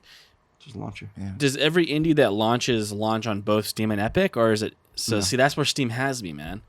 Yes, because they have all the unique games. But Epic also has Epic also has games that are only available in Epic. Like there's this one that my wife bought called Ooblitz. It's kind of like a farming monster sim. Okay. And it released exclusively on Epic. Why won't the developers launch them on both platforms? They must have got paid. They also released it on... Probably got a deal, Steam right? Is giving Drop them it a on deal? Steam? Epic. Yeah, but why? For instance, I'll give you one, for example, Faster Than Light. Okay. Why is FTL on, or Into the Breach, why are those games on Steam but not on Epic? Why not just put them on both? They're both PC. Well, the thing is, PC marketplaces. The thing is, they have contracts. So what if their contract it specifically says your game can only be sold? So Steam has some kind of deal with these developers? I'm speculating here that they do. You know, but because Epic is kind of new into the marketplace, but a lot of games, I think Hades you can buy on Steam, but you can't buy it on Epic yet. See, that's so actually, weird. You could buy Hades on both now. Why? But there's certain games. I don't know. That's crazy. It's just a PC. It's different when it's Xbox and Sony. Different you get platform. why. You know? But you gotta look at the launchers or whatever. If Steam wants more people, if they're like, oh shit, Epic is crawling up my ass, I gotta get some content on here that will make people use my system more. Then if you manage to put in something where like, oh, you get like more percentage of the sales or something like that, then Epic would give you or something, then that would be the reason why you would go with Steam as opposed to Epic. If you just do something, and it could be something like, oh, only a year on Steam. See, it's only, not even that Epic. Steam doesn't give you free games, but there's some free games, but they have the library, man, of all the good games, and that's why if you want to find a game, you'll find it on Steam. Yeah, that's the thing. Like, because it's been around for so long. Yeah, it's like it's a one-stop shop versus having to like. That's where Epic. I don't know what they should do. But so Epic is just gonna keep growing, dude. They're just gonna keep getting all the because, like I said, the last Total War that came out on day one, they're giving it away for free. Like, hey, if you want to buy Total War, come buy it on Epic. So you think there's room for two? I think there's room for two. Is there room for two Amazons? Is there room for two of like these big massive one-stop marketplaces? Yes, because why? There's no need for a second. Epic is making games that no one else is making. For example, Fortnite. For example, you know, but why not just launch them on Steam? You got Walmart, you got Target, like it's like a Walmart. They Target selling scenario. a bunch of stuff, but one is gonna have stuff a little bit cheaper or whatever. But it's more so like it's a little different because Amazon has literally everything, where Walmart and Target don't. Like, you walk into the store one day and they might or they might not, but Amazon has it all. Or like in this case, Steam, they have it all. Like, there really isn't maybe just the tiniest minute amount, of course, you find on Epic and on Steam. But literally, generally speaking, the vast majority of a PC, if you want a PC game, you look on Steam. What reason is there to have another marketplace when Steam is giving you everything? That's what I'm saying. Like, that's why I'm saying, is there room for two marketplaces like that? Like, competition, why? maybe? Yeah, because it's just like the I game. know, but is there room? It's just like the Xbox. I know for Sony. competition, but is there room for it? Absolutely. There's billions I of think people there's on always PCs. room for a lower when price. You get everything on one.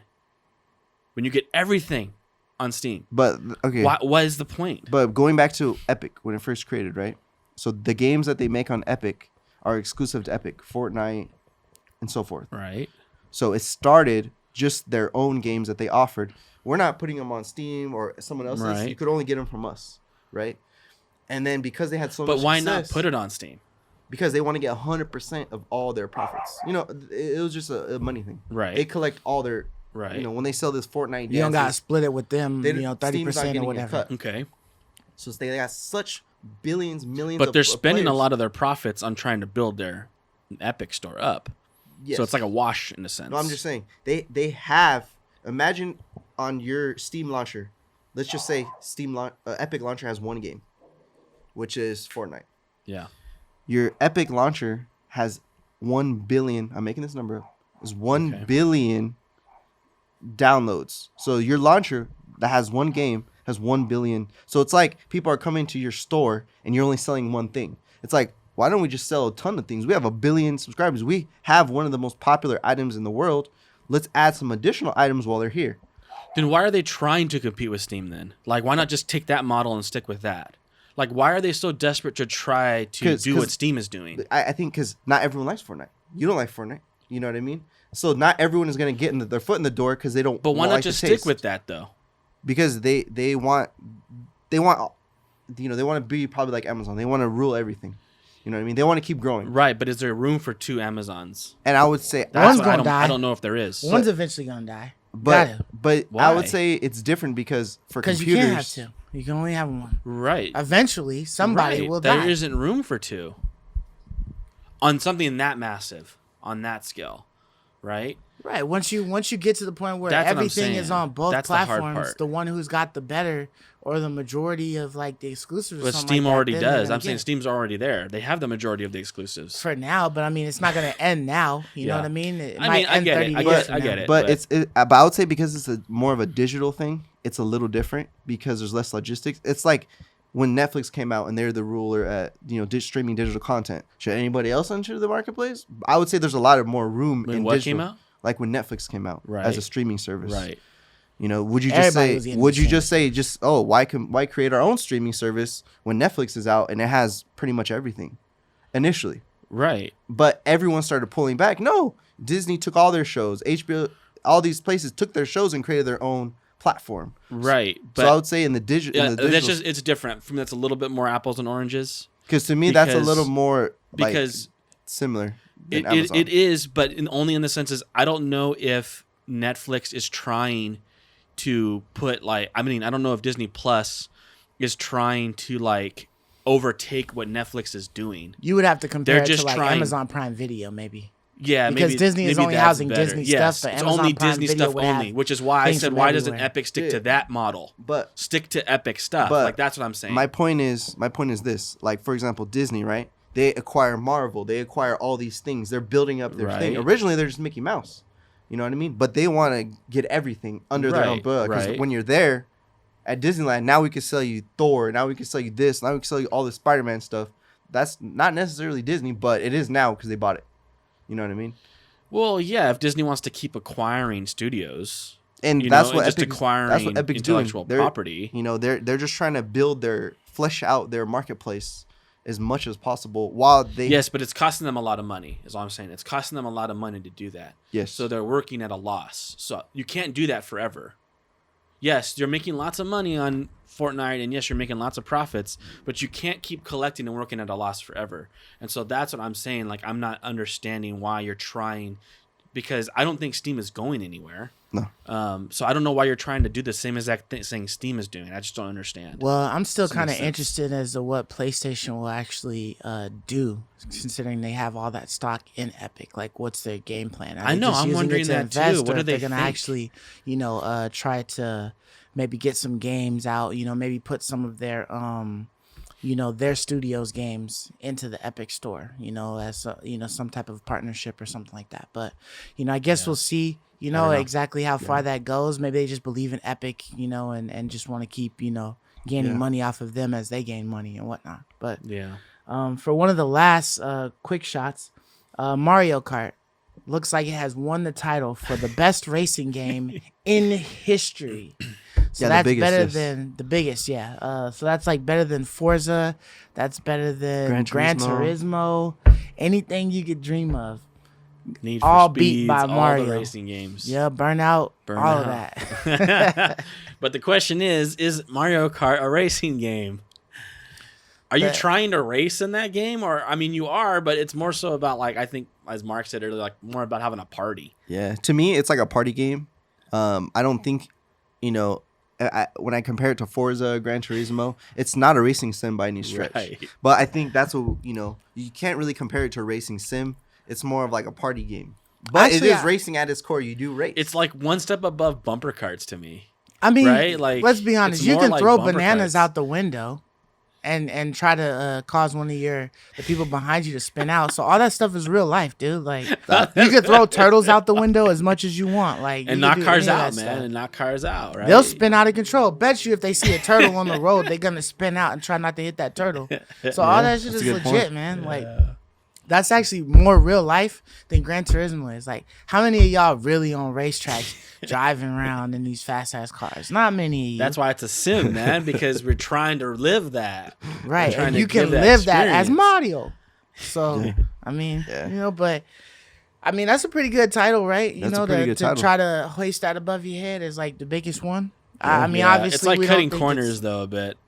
To me, it's a little bit like cutting corners because they're kind of they're utilizing aspects and things from other games that don't exist really in racing games. Mm-hmm. So it's kind of they have an edge in that sense to draw in more of a crowd than just racers. But they do competitions. The competitions for Mario Kart are pretty intense. Mm-hmm. So, yeah. You're putting those in competition with all of the other ones that are competing. I think you're still going to get the same competitive nature of those people. So yeah, competitive wise, yeah. I'm just talking about just the notion of what kind of game is it? Yeah. Right? What kind of game is it really? But I think, at the end of the day, it's cool to know that I'm going to consider it a racing game, but it's cool to consider that it doesn't have to be the most realistic, accurate game for it to be fun. Because when World of Warcraft came out, it was cartoony. You know what I mean? It's not you know, it wasn't like real life. When what came out? Like when WoW came out, it was more cartoony and animated than some of the other games at the time. But, you know, I think that it doesn't have to be an 100% accurate depiction on real life for it to be good. No, I don't think so. You Like Burnout isn't. I would consider Burnout a racing game, and that's clearly not 100% accurate. But I'm talking about just like the wacky bumping, throwing stuff at each other is more party related than racing related. Yes, it's in the skin of a racer, but it's more bumper cars to me. Like, you know, when you go to the fair and you're having fun, you're laughing and you're just bumping and hitting each other. Yeah, that's more the notion that I think of when I think of Mario Kart than I do. Oh, I'm racing. I think of more like going on the fair in go karts. Yeah, because there are carts. The reason why I say racing. Bumper cars is because you're actually interacting with each other. Right? In Mario Kart, you're actually interacting. You're kind of bumping, but you're throwing things at people. You're interacting with other cars. In go-karts, you're not. You're just chasing somebody. That's more like a standard racing. Where Mario Kart is like, it's an interaction between people. You're actually literally throwing something at you, or you're responding back to me, or you're ramming me off an edge. Right? It's more like a fun kind of, you know, whimsical bumper. It's definitely more involved than just trying to beat the person that's in front of you. That's what I'm trying to say, and which is why track and whatnot. Which is why I say bumper cars. But I mean, like at the end of the day, I feel like you know, them saying that they have the title of like the biggest racing car, it's kind of like irrelevant. You know what I mean? It's like, oh, okay, like you got that. That's like the only racing shit you got on your console. So that's like the only thing that's going to get play on there. FPS. Yeah, you know, at some point we have the best. Is that really an FPS? I guess you're shooting something. I don't think it's first person, so it's not first person. But you know what I mean, like a shooter. Who knows? They do things different over there at Nintendo, man. Yeah, that's true. So, you know, but it's a cool title nonetheless. You know, hopefully they do something with it. Yeah, I don't think nothing's gonna happen with it. You know, it's just it's just something that they didn't Mario Kart. It's like $60 till the day it dies. Right. Yep. Right. God, soon to be 70. Soon to be 70. Oh, please now. But yeah, so that's it for the quick shots. But let's go ahead and shoot into the main topics, and let's start off with something big. You know, we kind of got like a little rumor that was out there that Bioshock 4 is first of all in production and that it could be open world. So is it by the same guy that made Bioshock Infinite and Bioshock Original? I think it's the same people. Yeah. I don't think it's anything different. But I mean, for one, I'm stoked that there's another Bioshock that's in the making and whatnot, because we haven't heard anything from them in quite a few years. Yeah. And then for it to be an open world is just kind of like, you know, where are they going to take this? You know what I mean? Like, I mean, the other games have been fairly open because there's no loading scenes or anything like that that you're getting when you're going. It's just one area that you're going through. Right. You're moving from area to area. Right. So, I mean, how open will this open world game be? You know, if that is the route that they're going. What do you guys think? What do you think about, like, an open world encased in a building? Because, for instance, Bioshock is underwater inside, like, you know, you're kind of inside a building the whole time. The first one. It's a city, but, and also even the second one is kind of a little bit like that too. Like, is that too claustrophobic? How do you make that feel the open? Second one you went back to Rapture, right? For brief, or was that Bioshock 2, you're in Rapture again. Right. You go back to Rapture. Okay. But I'm just thinking to myself, like, for an open world game to be open, I feel like it has to be in the open air, right? Like Skyrim or like Fallout. Those feel like open world. So that's a total different direction. I mean, you kind of had that. You kind of had them up in the air in Bioshock 3 as well. A little bit, but you're still inside like buildings, moving from building to building. There's outside parts, but for the most part, you're encased. So I just don't understand like how that really looks when I think of open world. Even like the new Pokemon, what do? When they made it open world, they opened it up. You're not inside any longer. You're not moving from building to building. You're actually in the open linear. World. I think open world is more non-linear. Yeah, and I think it's also more open too, where you're not inside things the whole time. Right? But I mean, like Pokemon's never really been inside. Well, you're moving from like you're going to gym to gym, right? Yeah, like and you're traveling on a path. I'm just talking about just like the notion most open world games are just like it's an open world in a sense, like the world is open too. Where Rapture never felt that way to me. Yeah.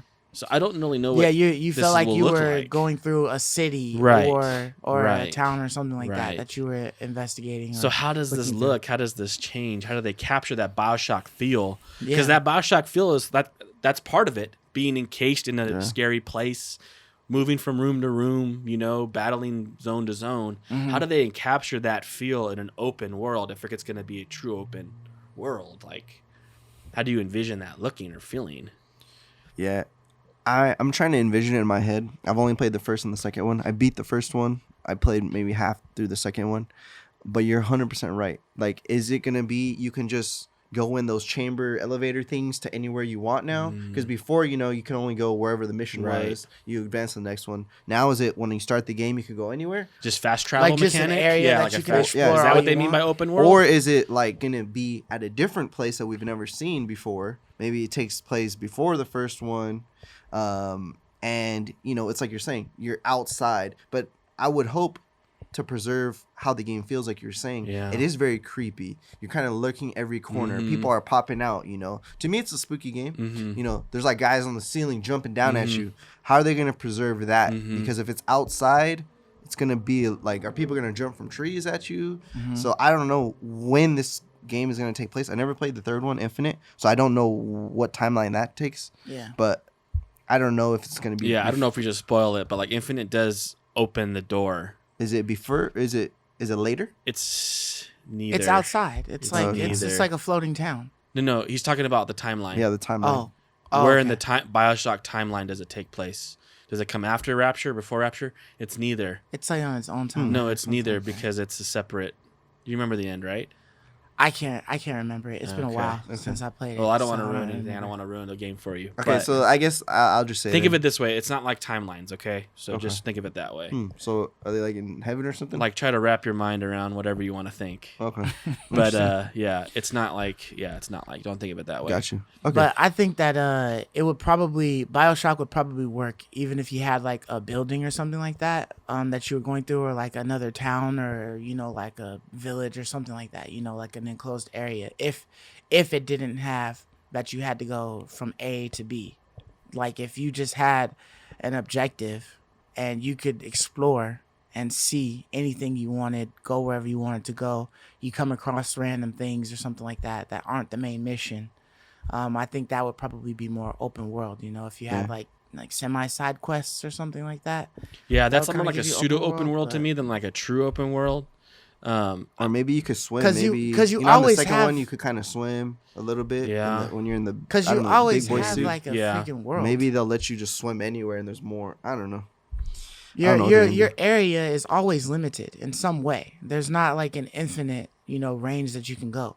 So there's always a wall that you're gonna hit in an open world game. Yeah, it's just a matter of how big. But I'm talking about is. I'm talking about true openness though. To me, is like you're not encased into anything. Yes, of course, there's a limit, to anything. That's not what I'm trying to say. But I think you can still have an open world, or at least like that type of gameplay in like an enclosed area. If it's tall or small, but it's 4x4 or something like that, as long as you can go through it and you can do anything you want, and it's not like a predetermined path that you have to choose. I think that's like, to me, kind of like what open world is. I think open worlds are deeper than that. Yeah, I think it's more than just not having a predetermined path. I think you have to have an actual world. Yeah, because when I think of Bioshock 1, I just think of like one big dungeon. You know what I mean? I think of a big dungeon. Like a really, really big dungeon. And I guess same for like, I guess Persona, right? Persona 5. It does have some open aspects. You can do whatever you want, but it has like your dungeons you go into. Yeah. You know what I mean? Yeah, like in Persona 5, you can turn whatever direction you really want to go. You can go left, you can go right. That's, I guess, a choice, but that's not really like an open world to me. So open world is more than just outside choices. The dungeons, Huh? Sorry. Even outside the dungeons, you have choices. Yeah. It's kind of open, but it's very minuscule, right? Yeah. Because you can make choices. That's why I'm just saying it's more than just choices. I think it has to be like an actual open, living, breathing world. Yeah. Right. No, Like no, for sure. That's more how I understand. Yeah. Open world I was games just to saying, be. if I I envision know. in Rapture, maybe it would be more like Persona, like you go outside. I just don't know. I don't know how they encapsulate Bioshock and make it in Skyrim. Yeah, I don't know how that's possible. Unless it's like a reinventing of the, notion of open world. Oh no, it's reinventing of the franchise. Maybe it's reinventing of the franchise. Like a different timeline. Yeah. Yeah. I was just looking at the like the definition of what they have for like open world, and it just says like in video games, an open world is a game mechanic of using a virtual world that the player can explore and approach objectives freely, as opposed to a world with more linear and structured gameplay. Mm-hmm. So, but I mean, I guess it's just about how open, how big. It has the to be world like is a world, yeah. And when it crosses that line, it's technically a world. It's just a it has to have enough of a notion of feeling like a world to be open world. So, for instance, like in The Last of Us, when you had that one Last of Us 2, when you had that one spot and you went to Seattle, right? Mm-hmm. And you had that big open section. Mm-hmm. You can choose to do it in whatever way you wanted to do it, but I wouldn't consider that big enough to be an open world. Yes, it wasn't linear there. Yes, I made choices and it was open to me to go here or there, whatever way. Yeah. But that didn't quite cross over. Oh, this is now an open world game. It didn't cross over. It didn't cross that line. You need a full world. Like that's how I envision it, an open world game. Yeah. So yeah, but I mean, the news of Bioshock 4 and and that being open world, I definitely am ready to see. I'm always good for an open world game. Yeah, I'm always good for a Bioshock game. So open world or not, we'll see how it is though, how much it changes, because it might have to be completely re-envisioned. Yeah. You know, how much of a Bioshock is there still? I don't know. Maybe like Halo Infinite, like no, it's not fully open world. Is this really just Halo? Some areas are open. Yeah. But yeah, exactly. Who knows? Yeah, that's what I'm saying. It isn't really open world. It's just you can choose this. Yeah. Each section you can make choices, but it's not an open, living, continual world, right? Yeah. But moving on to another topic, PS5, we just recently got an update for that, and it seemed like it was a pretty big update, man. It seemed like there was a lot of stuff in there that was pretty interesting. One of my favorite things about the update was the fact that we can now use external hard drives to store our PS5 games, which is pretty cool. I mean, because we were already talking, mad episodes ago about how much, we could actually fit on that 825 gigabyte, hard drive, and being able to put, some of the smaller games like maybe Maquette, Bug Snacks, some of the other ones, the smaller ones that you might want to play. You can literally plug in your external drive, move it over to that. And then I've heard that you essentially have to reinstall it onto your console again in order to be able to play it, to utilize the speeds that the PS5 has. But it's a lot quicker to download from your hard drive than it is to download. Yeah, I was going to ask you, Mark, what's the difference? So in time. So it's if you're downloading it from your external onto your system versus the cloud. Downloading it from the store. So it's going to be whatever your hard USB-C. It's going to be depending on the interface of your external drive. So I think it's USB-C. What are we plugging in the external drives with? You can use USB-C. I think you can use USB 3.0 as well. So 3.0 is definitely not going to be recommended. That's probably going to be the same as you downloading it. I mean, a little faster, but the USB-C is the transfer rate is a lot, like 10 times faster than you downloading it. So it's going to be, I would say around probably a little quicker than the disc. So a 50 gigabyte game. But they're probably like between 40 and 50 gigabytes. A lot of these games, right? That's 40. Probably like how long would that take to go? A couple minutes? Yeah, I'd say probably like 5 minutes. The cloud would be probably like 30 minutes, right? Yeah, you're at the mercy of the internet as well. Yeah, and the internet, yeah. So it's going to be quite a bit more convenient. Yeah. Huh? So USB-C is pretty awesome, I see it pretty good. I'm going to put it's cool because let's say you were to take your PlayStation on a trip or, go to somebody's family's house. You don't know their internet speed. All right, let me just throw all these games on my external just in case. Or people like Squid, he's on a metered connection, so he can only download, 100 gigs or 1 terabyte. I forgot his monthly cap, but at least he could keep the games on the external now. Instead of re-downloading them every time. You know what I mean? Yeah, like right now on the interface, you probably don't know. You go to the far right and you go to the library. Mm-hmm. That's where we've normally stored all our games. They're either literally on our drive or they're in the cloud and we can see them all. Mm-hmm. I think just having the freedom to just throw all those games onto an external hard drive, and now when you go to your library, you go to that, And when you want it, you click on that, and it comes over like within a couple minutes versus having to wait 30, 40 minutes. Yeah. Right. You're like, okay, I really want to play Mafia 3 now. That's going to take a while to download, but if I had it on the external, now it's only going to take a few minutes. Quicker, that's way better. So this is really good news. Yeah. And then you still have all of the games that are like PS4 games that you can just leave on your hard drive as well and just play straight from your hard drive. Good point. Yeah. I mean, it just makes it's just nice now that you're able to utilize your hard drive a little bit more. Before it was only for PS4 games, but now at least you can put some of your PS5 games on there. Yeah. And then, with this, it's just a matter of time before they open up that expansion slot and have an actual SSD that you can put in to that slot. You know what I mean? It's like they got to be working on it. So it's just a matter of time when they're going to release it for us to use. But I mean, that's a step forward. And then were there any other like major my favorite thing that they added was now when you're in a party, you can control each person's volume. You have some people who are a little more soft spoken like me. Right. So you could max me out.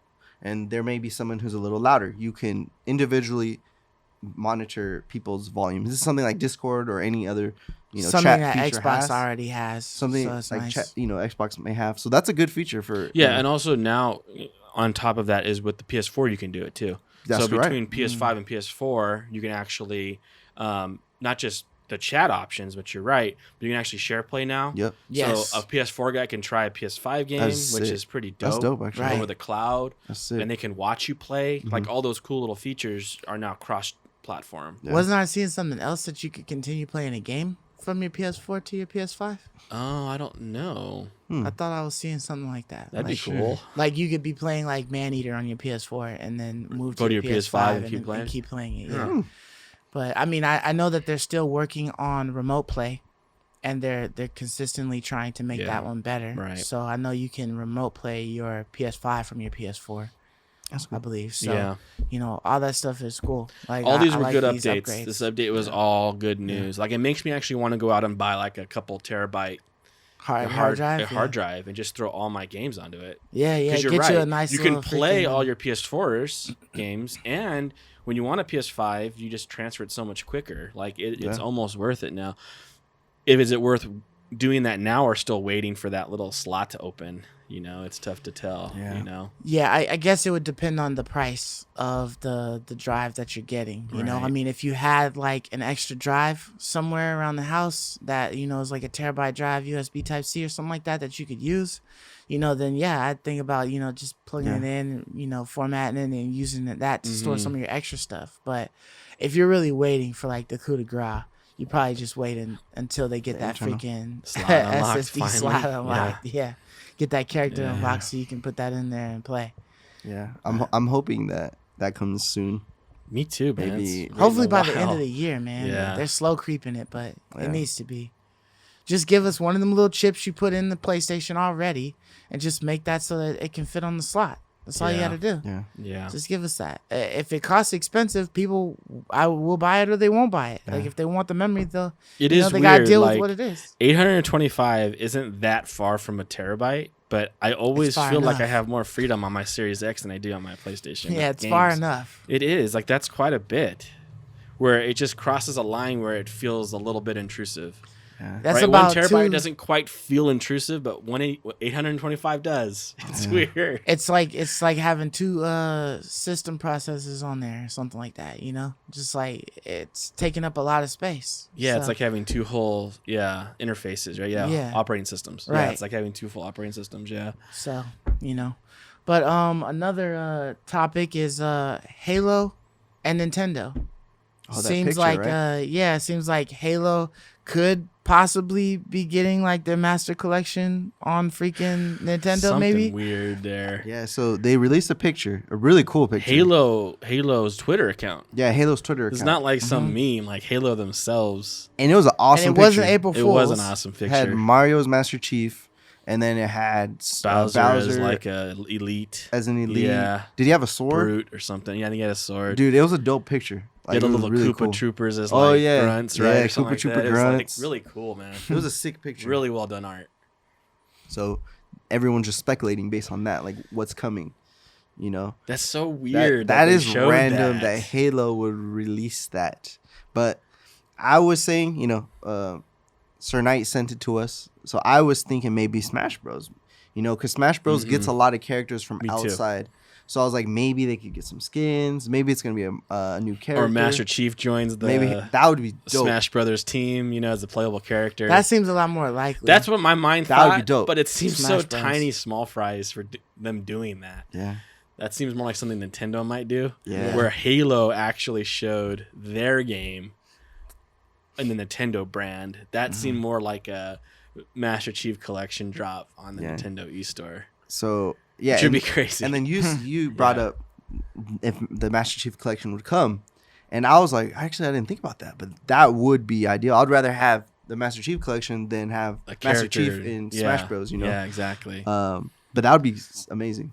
That would be amazing. That's crazy to think. Like you're holding a Nintendo Switch and you're playing Halo. Like it's. And I'm sure to play good because that game came out on Xbox. Yeah, original, it's an Xbox and then Xbox 360. For number the 2 and 3, right? Yeah. Yeah, I would be more excited if that just meant that there's finally a chance that we could get Game Pass on the Switch. Because if that could happen, I'm sure there would probably be no problem to streamline that app so that we're not in freaking beta anymore. And then I could utilize my Switch to play like, you know, Outriders or... That'd be crazy. No, that'd be the one. That'd be the absolute dream. I would want Game Pass on Switch. But because it was Halo themselves, not like Microsoft, it was more Halo oriented. It makes me think they're about to launch their Master Chief Collection on the Nintendo eStore, which is one step in that direction. That's linkage, right? It's the first part of the partnership. Yeah, it's the first part of the partnership linking these two. Because that is a Microsoft company, so to have that and Nintendo, you know, that's a big step. And I think the game would sell really well. I think so too. I think it would sell a lot. I would buy it. I might even buy it, even though I've already played those games. When the Master Chief Collection first came out on Xbox, I was like, oh, that's cool. But when it came out on PC, I bought it on Steam.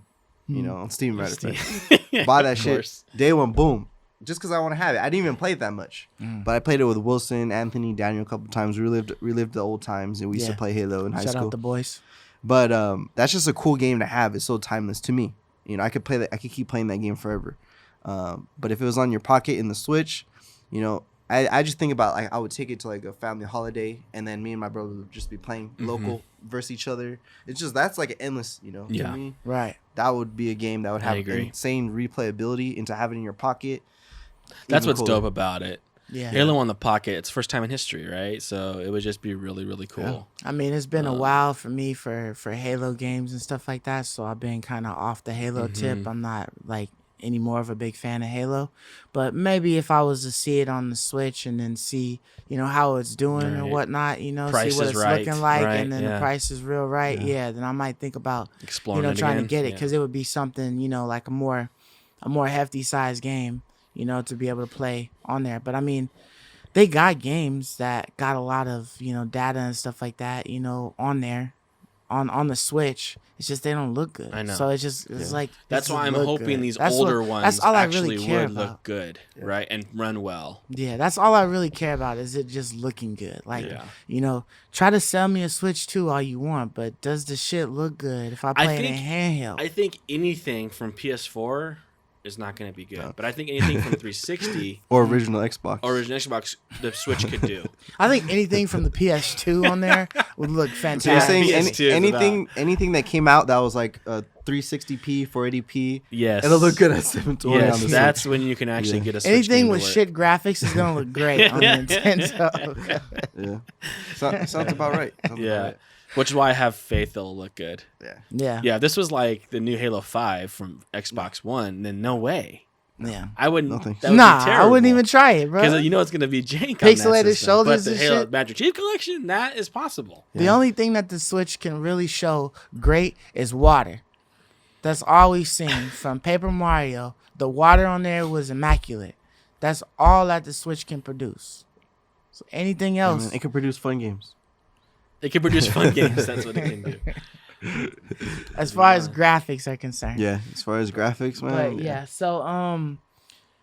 so we're gonna kind of give you guys a little idea of the games that we've been playing and whatnot, as far as like on our PS5, because this is all we really got. But we kind of wanted to pull up a list. We had a list of like 4 games, like our top 4 games that we spent the most time in. Yeah, on the let's say this.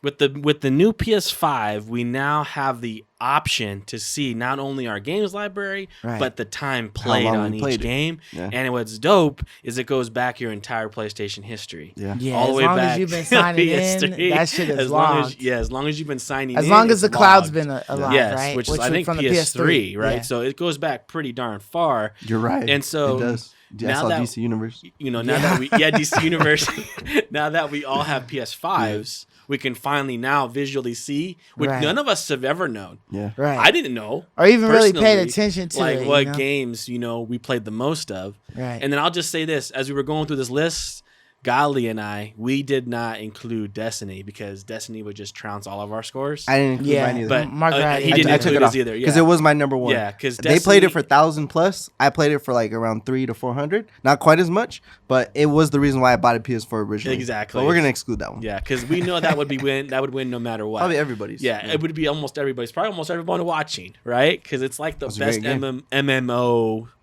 The best first-person pseudo shooter MMO game that was on consoles. That was a really good one.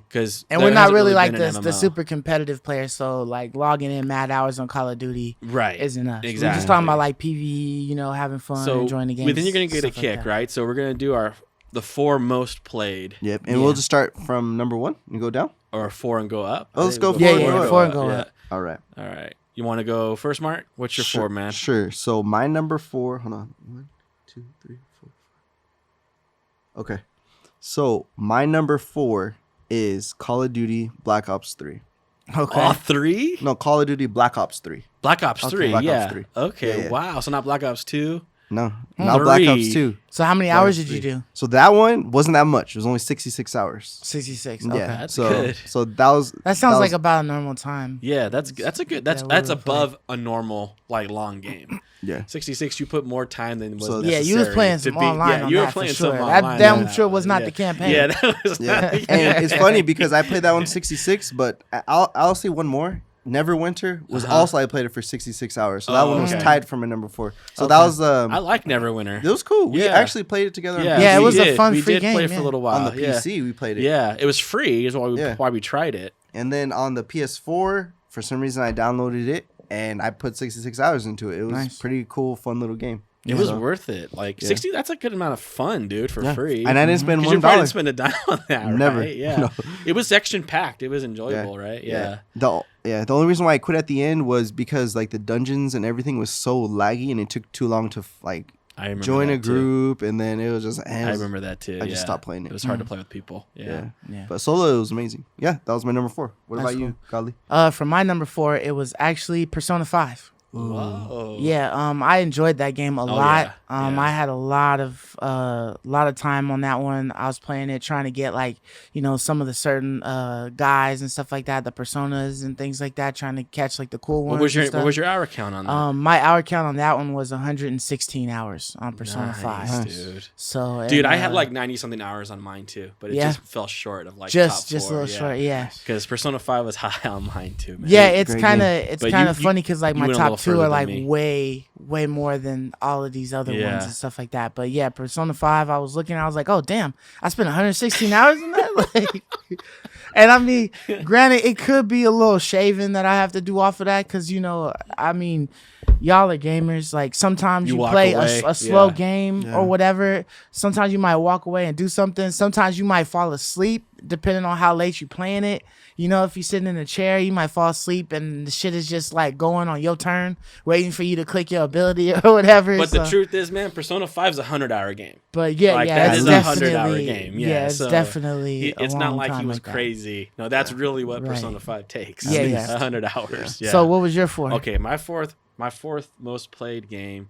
I actually think it's the same exact amount of time as you. Okay. But my 4th most played game was Sekiro. Oh, okay. All right. So remember, I platinum Sekiro. Yeah, you did. And that takes a lot of time, dude. So how many hours did it take to get to platinum? The amount of hours it took me to platinum that game, 116 hours. 116, okay. Damn. That was a long time. But that was I think I had New Game Plus too. Right. You had to beat it 3 times. Yeah. You had to beat the game 3 times in order to platinum it. because you had like the different endings and stuff. So it was that good that you enjoyed? Dude, I liked it a lot. Nice. The flow, once the flow got down, man, it was just so much fun. It was fun, but it was brutal for me, man. I definitely didn't put as much time. And you as that, can't multiplayer it. You cannot multiplayer it. Single player. Sekiro we weren't allowed to multiplayer. I never played any of this like Souls-like games multiplayer, so that wouldn't be a problem. You should get that game, man. I need to try that. I rave about it. That was an exclusive, right? Yeah, it's a PS4 exclusive. I got a physical copy if you want to. How have you not played that yet, man? You will love it. I get like chills right now thinking about that game. That's how good it was, man. Yes. Oh, okay. I think it's much better than Neo. Neo's very good though. Come on, it's like you got to say like those are good games, but Sekiro is a little better, I think, than Neo. Okay. Nice. So since you on it, why don't you go give us your third? Okay, so we'll do a little wrap. Yeah. My third most, you're gonna be shocked when you see this. My third most played, I guess. This is like back on my PS3. Okay, my third most played game was Dragon Age Inquisition. Really? Oh, wow. Yes. Dragon Age Inquisition is a long ass game, man. I put 120 hours into that game. Dragon Age is just a long game in general. You know what I mean? It's like one of those. It's like Mass Effect. Yes, you know what I mean? So exactly. They're big, and the fact that you spent that much time, like, I understand why. Yeah. I didn't enjoy Inquisition, so I didn't put that much time into it. But I do remember putting a lot of time in Dragon Age. Right. And I've put a lot of hours in Mass Effect also. So.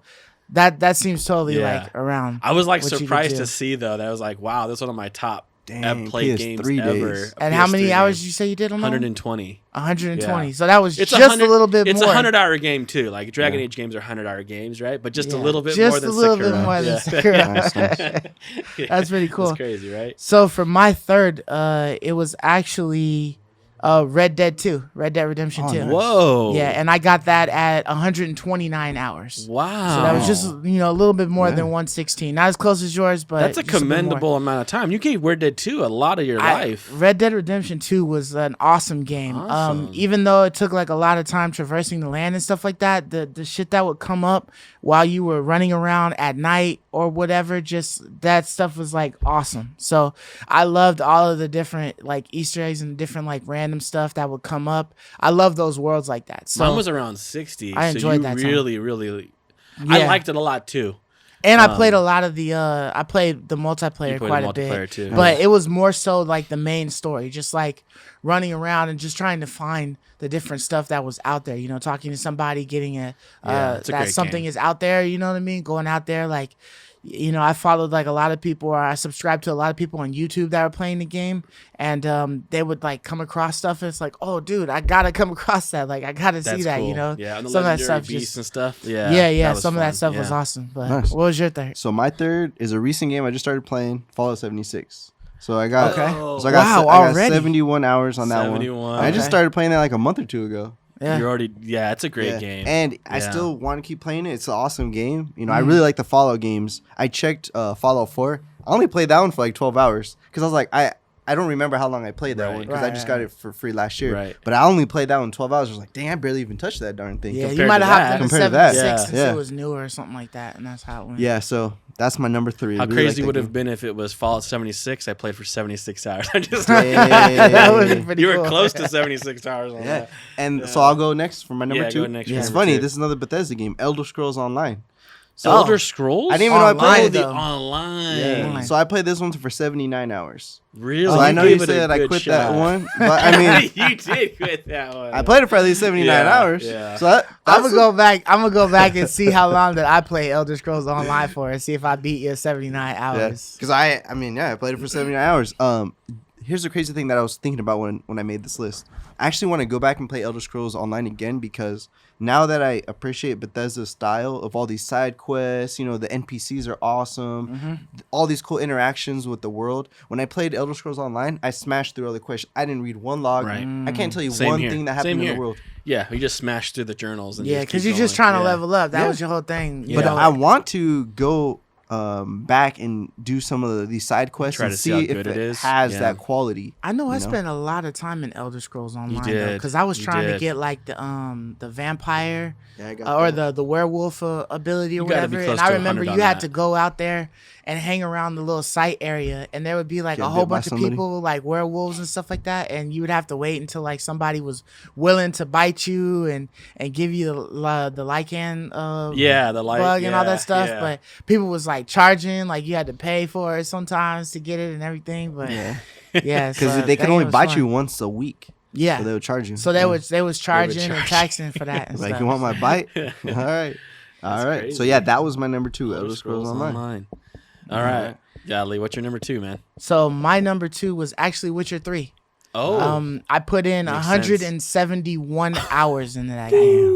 Yeah, and I really 171. I really loved Witcher 3's story and the gameplay and whatnot. I had fun with that game. So and great. It was almost just like Red Dead Redemption was, in the fact that there was like a lot of random things that you would come across in the world and stuff like that. So doing the side quests and running around and, you know, completing the little quests that people had was always really cool. Yeah. And I was always trying to make, you know, Geralt, you know, like stronger and stuff like that. So I really did enjoy The Witcher 3 for like the longest time. That was like the only game I was playing, and I was playing that shit. Mine was over 100 hours too, but we didn't want to have a conflict on that one. But you crushed me.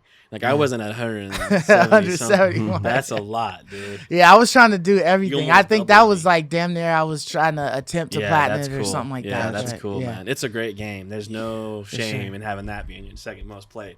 Yeah, no shame in that. So what you got for your second? I don't even remember mine. Okay, my second most played game is Bloodborne. Wow. Okay. Bloodborne. I put 193 hours. 193? 193 hours into Bloodborne. Remember, Sekiro and Bloodborne I platinumed. Right. So always keep that in mind. Those were the two that I platinumed from Software. I couldn't platinum Dark Souls 3, although I tried, but I didn't quite There was a couple bosses I just could not kill. Damn, dude. That's a lot of dedicated time on one game. Almost 200 hours, 93 hours on Bloodborne. So if you want to plat those, you got at least 150 plus. Yes, because you had to do all the dungeons. Do you remember that game at all? Like in Bloodborne, you had these chalices or whatever, these like chalice dungeons. Yeah. So Dark Souls didn't have that, but Bloodborne did. And you had to go down into those dungeons, and you had to kill all the bosses down there as well to platinum the game. So it's almost like playing another game over again. Didn't you have to kill all the NPCs down? I mean, all the enemies down there too. You had to kill all the enemies and the boss and the bosses to clear. You couldn't the like zone. just cheese it because to unlock the door, you had to like kill the enemies. That's right. So it was a challenge, man. And then you had to play through the game again like a few times because you had to get the certain endings. There was 3 endings in that. Right. So you had to do the one where you let the old guy kill you. And then you had to do the one where you killed him. And then you had to do one where like you let him go. Like you had to do all the different endings on that game. So that's why I loved the game so much though that I didn't mind it. Yeah. But what sucks about it is like I love Sekiro so much and I love Bloodborne so much. But because I platinumed it, like there literally is like no reason at all like for you ever to touch go the back did it all, and do man. it again. Yeah. Like I've done everything I possibly could in those games. Yeah. Damn. So, that's some hardcore dedication. But you're gonna be surprised even more so on my number 1. Yeah. So any guesses? Want to go number 1 here? Yeah. Okay, number 1. Let's get Mark's What's your number 1? Oh, my number 1. Yeah. All right. So my number 1, which this is just the PlayStation playtime, is my Smite is 144. So I played 144 on the PlayStation 4, but probably far hundreds more on the PC. On the PC, I played hundreds more, but what I also played hundreds more on was the Xbox. Because the Xbox was cool because I could hook on my mouse and keyboard and play with mouse and keyboard or controller. And I also played on the Switch quite a bit when it first came out too. Damn. Because on the Switch, on every console, the cool thing about this, Smite. The cool thing about the Switch was that was one of the first ones that you can lock it to input. So when I would play people on the Switch, every game would be like I would have 30 kills and 0 deaths. Oh, because everyone's you were playing on the Switch only. Yeah, only Switch players, right? I would decimate people on the Switch. Fun. But the only problem when you're winning, the only problem was it ran like crap. So even on the so I'll give Smite High Res Studios. I'll give you guys a shout out. Because even on the PS4, it ran at 60 FPS. They pride themselves. When the game was in beta and then when it launched, it said 60 FPS. PS4. It was buttery smooth. It was cool, but I suck at those games. Yeah, I enjoyed it. On the Switch, the game ran terrible. Dude, it wasn't even 30 Sub FPS. 30, huh? It was probably less. 20. The game was laggy, dude. You didn't get it in team fight. If you gank someone, it's fine. But this was when it first came out, and maybe it could be different now. Yeah. But it was laggy. It wasn't buttery smooth like the PC or the PlayStation. But because you were demolishing, it was worth it. But yeah, you dealt with so it because you're having fun. Yeah, it's fun so, crushing, dude. But the cool thing though is that it's all cross account except for the PlayStation. So it sucks because my PlayStation account has like all my guys are leveled up really high. I have so many characters. I bought the character pack, but on the other platforms I didn't. So, but the other platforms, I'm like, I still have tons of skins and I'm higher level on those. But it's almost like every single platform was a different experience for you. Everyone was. Yeah. So it like. So I like playing it on everything. Yeah, so I like playing on everything because it was like a unique experience in all of them. Yeah. Yeah. All right. So what was your number one? Yeah. Okay, my number one. I want to hear your hours, man, because if your other shit was 193, dude. My number one game that I've played, of course, other than Destiny, was World of Tanks. Dang. World of Tanks? You put that. How much time did you put in that, dude? 210. 429 hours. Dude, do you have every tank in that? Did you platinum that? No, I don't have every tank in that. Golly. I got almost to tier 10 though. That's 410 hours? 429 hours. Dude, but if you went through every nation and got to it would probably take. Oh, that's that not was even 400 nothing, hours dude. only on one nation. Yeah, right? one nation. So if you went on every nation, dude, good luck. I did a couple nations, but I did Germany and I did Russia, and a little bit of America. And I did America too. But there's so many nations, man. That's nuts, dude. 429 hours. It take a couple of my games to play. For you to dedicate that much time to one game, you must have really, dude, there really was a loved couple that shit. years there, man, on my PS4. When we went to PSX and we played World of Tanks that there, one year and we got that T-shirt. Right. I went home and I liked it. Mm-hmm. I thought it was a lot of fun. Yeah, and I started playing it. And dude, it was probably for like a couple years where like during the summertime, I would just sit there. It was free to play. You didn't need PS Plus either to play it. And I would just sit there and play like all day. I remember that's when for a couple summers, man. That's when you got your PS4 Pro. Yes. Because I remember you told me how good it ran on it. Because I only played that game for like 40 or 50 hours on the PlayStation. I played it with Daniel quite a bit on the PC as well. But I remember you used to tell me how good it ran on the PS4 Pro.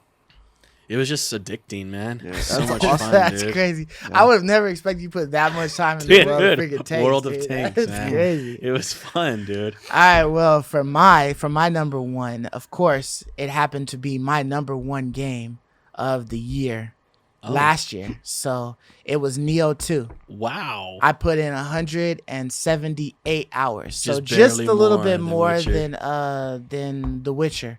But I loved that game a lot. Dang. I loved that game a lot. You played that game fun. A lot, bro. Yeah. Because you had all the DLCs and stuff, right? I had all the DLCs, but I mean, it was just, going through, beating it a couple of times because you've got like Way of the Samurai, Way of the Demon, Way of the whatever, you know what I mean? It's like 4 different difficulties. And the higher you go in the difficulties, the more you start getting like the divine weapons and things like that. And then on top of that, you've got the divine weapons. I heard the game doesn't really start until after you beat the game for first place. Yeah. That's when they say the game really begins. Right, yeah. Because you get your first taste of the divine stuff off the very last boss. And you're like, ooh, what's this green item stuff? Yeah. And you're like, oh, damn, it's like the regular gear, but it got an extra shit on it. And then that extra shit can get extra shit. And so you just piling, like, you got to get like 3 or 4 of the same type of weapon and find like the right kind of stat that you want. So you're constantly searching for stats. You're like leaving the world,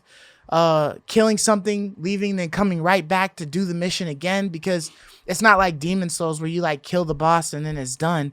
It's a mission, so you can restart that mission again and do that same challenge over again in hopes to get more gear or better gear or the gear that you were looking for. It's like Diablo for a Dark Souls game. Yeah. Right. Because you can get sets. You can get set pieces. Right. And so then you're collecting like a set and you have affixes and stuff. And sometimes you're trying to run like a build, so it's like, oh, let me get 3 pieces of this set and then 2 of this set and then 1 of these and stuff like that. And then there's like special items that are like really broken. Like I think the Yagamata something or whatever was like a really an item that you had to get for like everybody's build, because it literally gave it so that you needed 1 less set to be able to get all the benefits. So then you could have three pieces of a set and get 4 set bonus, whatever. And so that's what you use to help, make your builds and stuff. What held that game back for me, because I like trying to do it solo. So I wasn't using the Choco Cups like you were using them, which I probably should have, but I really wasn't doing it too much. And it was tough? It was tough, man. Like I was trucking through it, and I was beating all the bosses by myself, which I wasn't really able to do in Neo, the original. And I was trucking through it, but it just got to the point where it's like, man, I just think I need a break, And so I kind of stopped playing it. Yeah. Because it's tough, bro. Like, it was hard. Like, those dark zones and, like, having mini bosses in the level, it's like, it's one thing to have, like, kind of like a tough enemy here and there, but, like, there's lots of demons, like, throughout the zone. And then you had to fight the boss as well, Where, like, Sekiro, it's like you have some tough enemies throughout the way, but really the challenge is the boss. That's really the challenge, And so it's like, it's just kind of like a little bit of a reverse on the way you play. Where like in Neo, I would kind of beat the boss sometimes my first go. Like 1 or 2 tries, I'd beat the boss. Right. But the way to get there was like kind of was really a challenge, man. Exhausting. Yeah, I think one of the games in the future that I may attempt to platinum is actually Cyberpunk 2077. Yeah. I'm just literally just waiting on that PS5 version to drop. But I think once that comes out, I'm going to go back into it because I really loved that game too. Yeah, if you put 170-some hours in The Witcher 3, then Cyberpunk's going to be dope too. Yeah. So I'm looking forward to playing that for sure. That's definitely the next one that I'm going to put like some serious time in, because I think I'm like, like a good percentage of the story through. But there's so many different side quests that you can get on. And the side quests are like some of the best stories and some of the best random shit that you come across. You know what I mean? So that's the stuff that I like, is that randomness and that random cool stuff that you might not find. Not everybody might not play that. You know what I mean? That Bethesda CD Projekt Red style. Right? Yeah. And they literally be having that same type of stuff happening. So it's just dope that way. That was cool, man. Hearing you guys' games. Yeah, those are definitely some interesting lists. I would never would have expected freaking World of Tanks. Yeah, dude. I forgot that you were so hooked on that game, because we played that game a little bit together back in the day. And that definitely shows like how much time we sit here and we play these freaking games for like hours on end and stuff like that. It's crazy. Yours is a little skewed just because you played on so many different consoles. Mine's super skewed, but PC, I think we have this conversation at the end of this gen.